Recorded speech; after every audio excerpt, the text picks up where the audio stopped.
हाँ जी, सभी को नमस्ते, गुड मॉर्निंग। तो जैसे कि आप देख सकते हैं आज क्या है, इंटरनेशनल एपिलेप्सी डे है 10th ऑफ फरवरी को। तो इंटरनेशनल जो हमारा एपिलेप्सी डे है आज उसको सेलिब्रेट किया जाता है। सेलिब्रेट भी किस फॉर्म से कहेंगे कि उसके रिगार्डिंग जो अवेयरनेस कैंपेन है हमारे सारे इंटरनेशनल लेवल पर उसको ज़्यादा से ज़्यादा लोगों को इसके बारे में पता चले, उसके लिए अवेयरनेस कैंपेन चलाए जाते हैं इंटरनेशनल लेवल पर, नेशनल लेवल पर।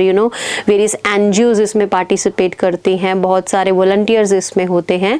तो देख लेते हैं हम ये डे हम क्यों मनाते हैं, ठीक है जी। तो ये डे हमने जो इंटरनेशनल एपिलेप्सी डे है, थोड़ा सा इसकी टेक्निकलिटीज को बच्चे देख लेते हैं। 2015 में हमने ये स्टार्ट किया था एंड ये international epilepsy bureau and international league against epilepsy दोनों ने ये दिन कोलैबोरेशन में होकर के इसको मनाना शुरू किया था 2015 में, ठीक है जी।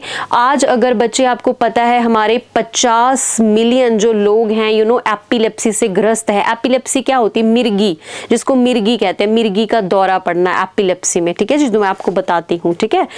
तो Y international epilepsy day is important. जो एपिलेप्सी डे की आज हम बच्चे बात कर रहे हैं 10th ऑफ फरवरी को, इंटरनेशनल लेवल पर इसको ऐसे करते हैं, इसको हम अवेयरनेस कैंपेन क्यों इंटरनेशनल डे रखा है, उसका लॉजिक यही है कि कई लोगों को तो पता ही नहीं है कि एपिलेप्सी होती क्या है, ठीक है जी। उसका नॉलेज देना, ये क्या है, इसके रिगार्डिंग कौन कौन से मिथ्स एसोसिएटेड हैं, ये होती क्या है तो इसके रिगार्डिंग से हमने लोगों का इसके साथ बहुत सारे स्टिग्मा एसोसिएटेड हैं, तो उसको करटेल करने के लिए और लोगों को अवेयर करने के लिए आप इलाज कराइए, दिस इज क्योरेबल है, तो उसके रिगार्डिंग है, ठीक है जी। तो हम देख लेते हैं as far as India is concern, तो 17th ऑफ नवंबर में हम इंडिया में भी इसको करते हैं इस डे को। तो in many parts of the world हमें पता है जो peoples with epilepsy and their family suffer from stigma and discriminations, ठीक है जी। Yes, global events, education campaign, community gathering etcetera etcetera. सबसे पहले तो बच्चे बात करूंगी ये डे मनाने का, जो अगर मैं बैकग्राउंड में जाऊं ना एपिलेप्सी के, जिसको मिर्गी बोलते हैं, मिर्गी का दौरा पड़ना, उसकी बैकग्राउंड ये है कि पहले ना इसको क्या मानते थे, जिसको मिर्गी का दौरा पड़ गया, ठीक है, कि उसको एक उसके साथ जुड़ते थे कि इसको ऊपरी हवा लग गई है, पोजेशन हो गई है, इसको एक टैबू के साथ एसोसिएट किया जाता है, इसको एक डिजीज नहीं माना जाता था, ठीक है। तो पहले मैं आपको बता दूं एपिलेप्सी, हमें अवेयरनेस की इसीलिए जरूरत है। व्हाट इज एपिलेप्सी, होती क्या है? Epilepsy is non communicable disease है। सबसे पहले ये कम्युनिकेबल डिजीज नहीं है, माना आपको छूने से नहीं फैलेगी। तो लोगों को ये भी बहुत है कि भी जिसको एपिलेप्सी मिर्गी का दौरा पड़ गया उसके पास मत जाओ, पास मत बैठो। तो first of all this is a non communicable disease है। किसकी है? ब्रेन की है। That cause repeated seizure, nerve cell don't get signal properly, ठीक है जी। इसमें हमारा क्या होता है बच्चे, अगर मैं लेमैन भाषा में बताऊं तो इसमें ब्रेन का डिसफंक्शनिंग हो जाता है, जो ब्रेन का नेटवर्किंग होता है, जैसे कहते हैं ना, उसका जो इलेक्ट्रोलाइट जो बैलेंस होता है वो बिगड़ जाता है, ठीक है जी। जो न्यूरॉन्स का आपस में कंडक्शन होता है, उसका सिग्नल्स का वो बहुत ज्यादा हाइपर हो जाता है, ठीक है जी, जिसके कारण हमारी कोऑर्डिनेशन नहीं हो पाती और हमारे शरीर में इनवॉलंटरी मूवमेंट शुरू हो जाती हैं, इनवॉलंटरी मूवमेंट शुरू हो जाती हैं, ठीक है जी। तो आप देख सकते हैं nerve cell don't get signal properly, ठीक है। सीजर्स, इसमें क्या होते हैं? सीजर्स, उसको कहते हैं मिर्गी, एपिलेप्सी को कहते हैं मिर्गी, सीजर को कहते हैं दौरा पड़ना, ठीक है। सीजर्स क्या होते हैं, क्यों होते हैं? जो हमारी एक्सेसिव इलेक्ट्रिक एक्टिविटी होती है ना ब्रेन के सेल्स में बहुत ज्यादा, तो उसके कारण से हमारी इनवॉलंटरी मूवमेंट्स हैं जो वो शुरू हो जाती हैं, ठीक है जी। तो आप देख सकते हैं involuntary movement that involve partial और इंटायर बॉडी, ये देख सकते हैं ब्रेन की डिजीज होती है, न्यूरोलॉजिकल डिसऑर्डर होता है, ब्रेन में जो न्यूरॉन्स होते हैं आपस में उसकी जो हाइपर एक्टिविटी हो जाती है, उसका सिग्नल एक्यूरेट नहीं पहुंचता है, तो उसके कारण से हमारे जो शरीर होता है उसमें इनवॉलंटरी मूवमेंट्स होने लगती हैं, आंखों का ऊपर चढ़ना, ठीक है जी, बॉडी मूवमेंट्स होना, हाथों की, पैरों की, सीजर्स होना, आपको दौरे पड़ने लगते हैं, आप जमीन पर गिर जाते हैं, कॉन्शियसनेस आपकी चली जाती है, आपकी अवेयरनेस चली जाती है, ठीक है जी। तो ये लेकिन जो एक्टिविटी होती है ना बच्चे, ये 2-4 मिनट के लिए रहती है, मैक्सिमम 2-3 मिनट्स के लिए रहती है। तो इसको आपको इस स्टिग्मा के साथ एसोसिएट नहीं करना है, क्योंकि ये क्योरेबल है। 70% जो लोग हैं दवाइयों से ठीक हो जाते हैं, ठीक है जी। और 2-3 मिनट के बाद ये सीजर होने के बाद फिर से व्यक्ति नॉर्मल हो जाता है, ठीक है। लेकिन बार बार अगर रिकरिंग में होते रहते तो आपको मेडिकेशन की जरूरत पड़ती है, ठीक है जी।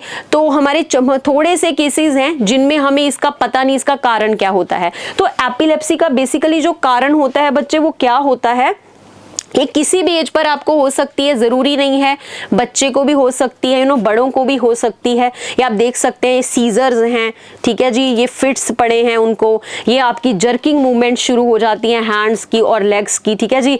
मिथ्स कंटेजियस है, ये आपके सेल में मान लो ब्रेन में कोई ट्यूमर बन गया उसके कारण हो सकती है, आपका एक्सीडेंट हो गया ब्रेन में इंजरी होगी तो हो सकती है आपको, ठीक है जी।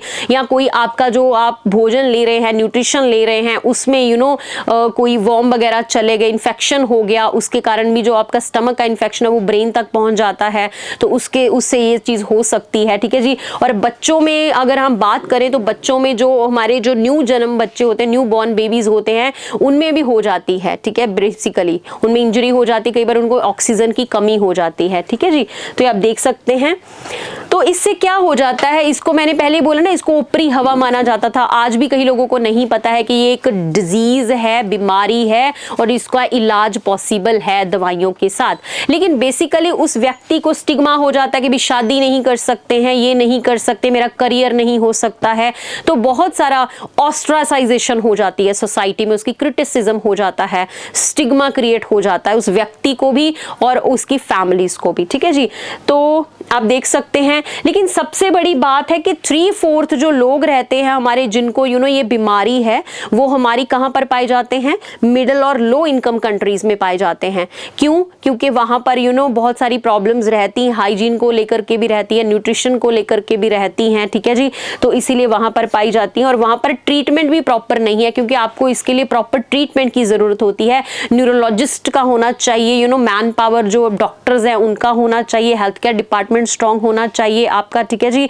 अर्ली डायग्नोसिस का होना बहुत, कई लोग तो इसको डायग्नोज ही नहीं कर पाते हैं, तो उसको डायग्नोज करना और उसको एक्सेप्ट करना इज वेरी मच इंपॉर्टेंट। और जो एपिलेप्सी वाला पेशेंट है वो भी ट्रीटेबल है, वो भी नॉर्मल जिंदगी जी सकता है, ठीक है जी। तो माला जो हमारा एपिलेप्सी डे होता है, ये बेसिकली अवेयर करने के लिए होता है लोगों को कि भाई आप हौसला रखें और औरों को भी हौसला दे, पॉजिटिव एटीट्यूड रखे इसके प्रति।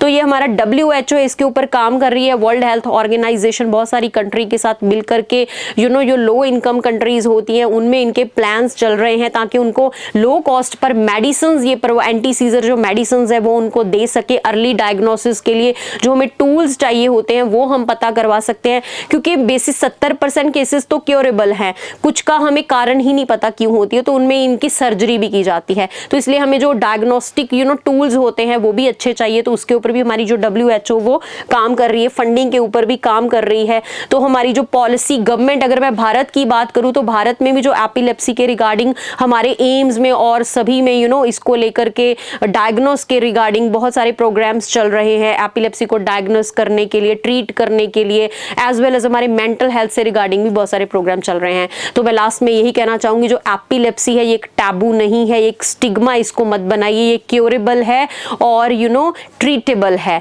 तो अपना पॉजिटिव एटीट्यूड रखिए, ठीक है जी। हाँ जी, थैंक यू सो मच।